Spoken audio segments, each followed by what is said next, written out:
Starts with 24 ounces of water. Chugged.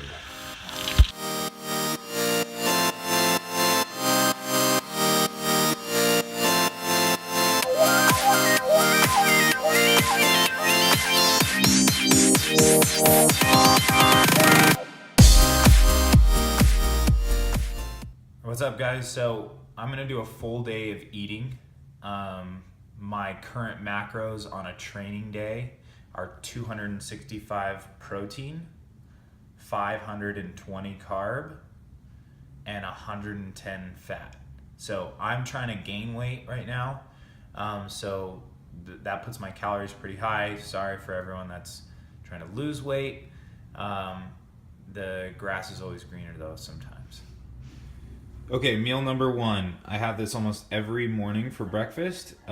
It's a cup or cup and a half of rice, a cup or cup and a half of almond milk, unsweetened, loaded with some fruit. I cut it up and toss it on there. And then I drink a carton of egg whites. I splash a little bit of salt on here too, forgot that part. But drink a carton of egg whites. It goes down super quick, 50 grams of protein. It's not bad like you think it would. However, for some people starting out, they prefer to put flavoring in it. What is the flavoring? 2 teaspoons of unsweetened cocoa powder and a tablespoon of agave. Go on my scale, and I turn it on. That way it zeroes out, so then when I'm adding my fruit in, it's really easy to figure out how many ounces I added. Quick tip on scooping rice. I already did it, but if you take a little bit of cooking spray and spray the cup scooper, the rice won't stick as badly to the scooper, which makes it a little bit easier. Go.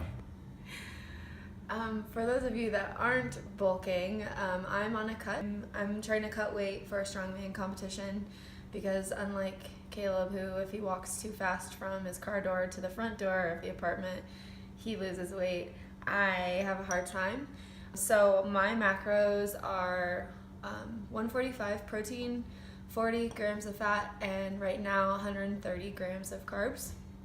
So significantly lower than him. So every time he asks me if I want anything from Chipotle, I want to hurt him. So I have the same breakfast as him. It's just smaller quantities. And I know that I have 145 grams of protein and not much fat. So I try and front load my beginning part of my day with more protein and almost no fat. So I can have toast with butter. Meal number two is I stand here and I make these tacos where I heat up the tortillas in the pan. So I have ground turkey here.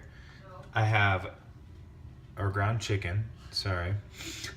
I have light sour cream. I put tomato on there and a little bit of hot sauce. So again, this is pretty low fat, medium protein, medium carb. I have 4 ounces of chicken, 3 tortillas. So it's a good snack before I work out around in a couple hours. Since I'm cutting, I can't really eat out because I'm watching my sodium because my weight will fluctuate depending on how much sodium I have. So I prepare ahead of time. So my lunch for today is a salad with cucumber, red pepper, carrot, some lemon pepper, salt-free. And then I've got 4 ounces of chicken breast with a homemade seasoning mix that I make. And then I've got some balsamic vinegar and red wine vinegar for my dressing.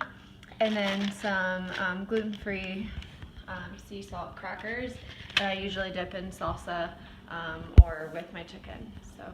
And that's about 30 grams of protein, pretty low carb since I try to have them all at night for dinner.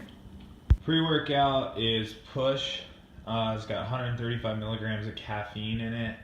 A little bit of beta alanine, some other things, but it's just a little bit of bump for me.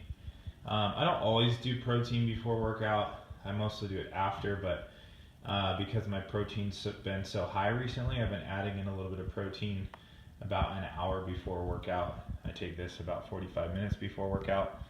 Add a little extra greens, just to make sure I'm getting enough fiber and some of the micronutrients.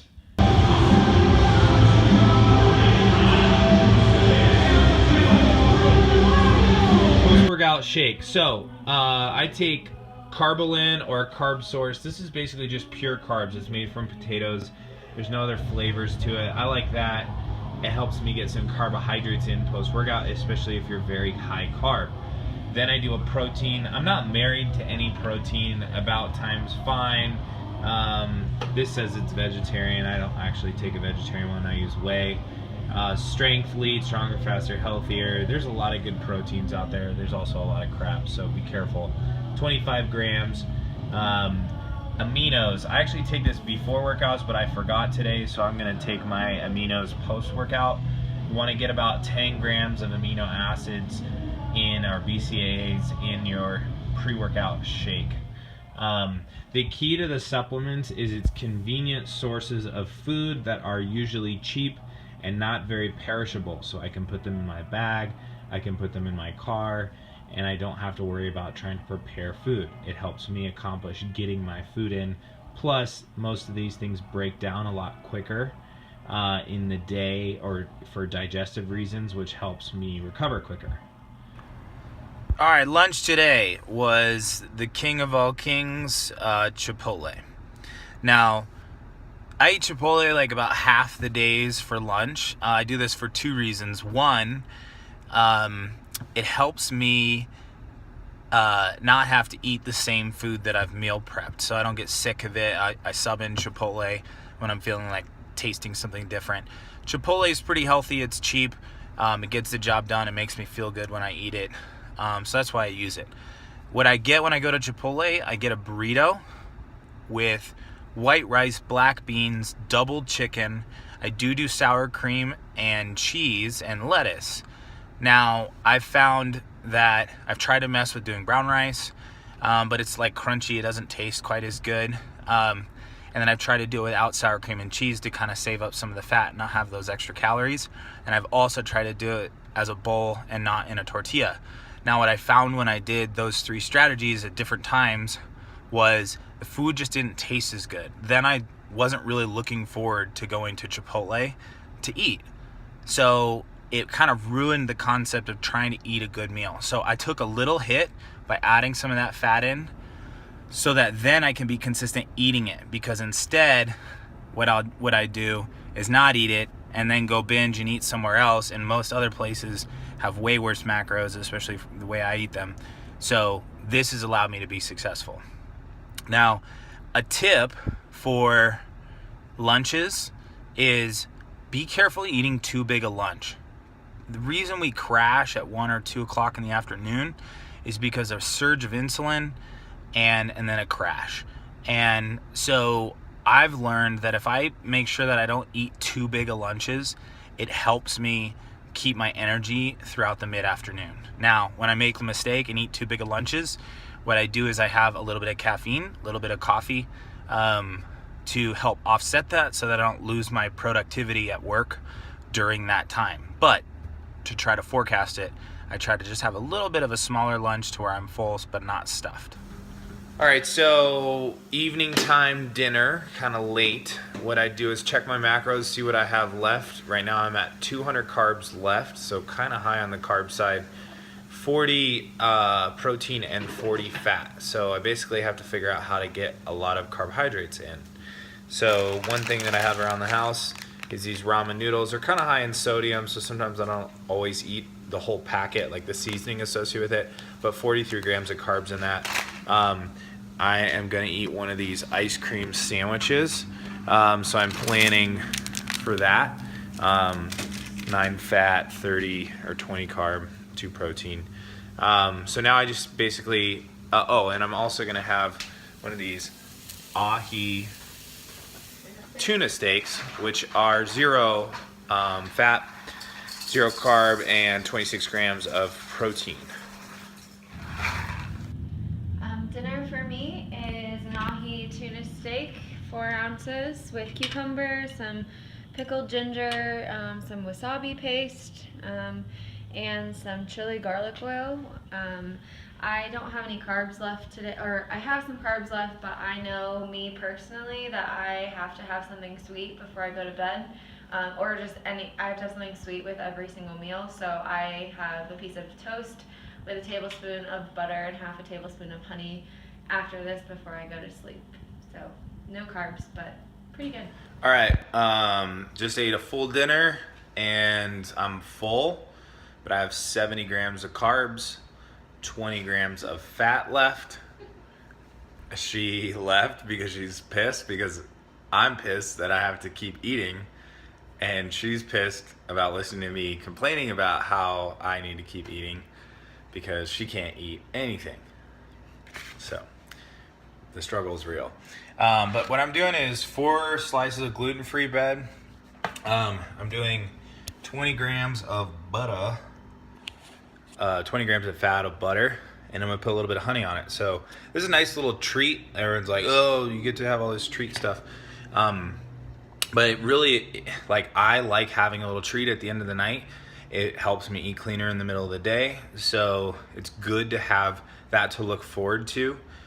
So if I build my food right, I can fit in this treat. Now, 70 grams and that much butter is a little excess, but that's just because I'm trying to fit it in and make sure I hit my numbers. All right, wrapping up a full day of eating. So I ended my macros at... I cannot look at you. She keeps looking at the wrong part on the screen. All right. So I ended my macros at 525 grams of carbs, so 5 grams over, 272 grams of protein, so just a couple grams over, and 116 grams of fat, so a couple grams over. So for overall, it was pretty good. I was within like 1% of hitting my calories for the day. Where were you? I finished at 135 grams of carbs, so five over, 38 grams of fat, which is 2 under, and 134 grams of protein, which actually I didn't log my collagen, so it's 11 grams higher than that. So right at where I was supposed to be. And I woke up 2 pounds lighter today. Yay! Yay. 4 more to go. So I was heavier. Yeah, so as you see, like, putting together the pieces at the end of the night is a pretty normal occurrence. The better you plan for this, the less likely you're going to have to do these science experiments at night trying to figure out how to hit your numbers.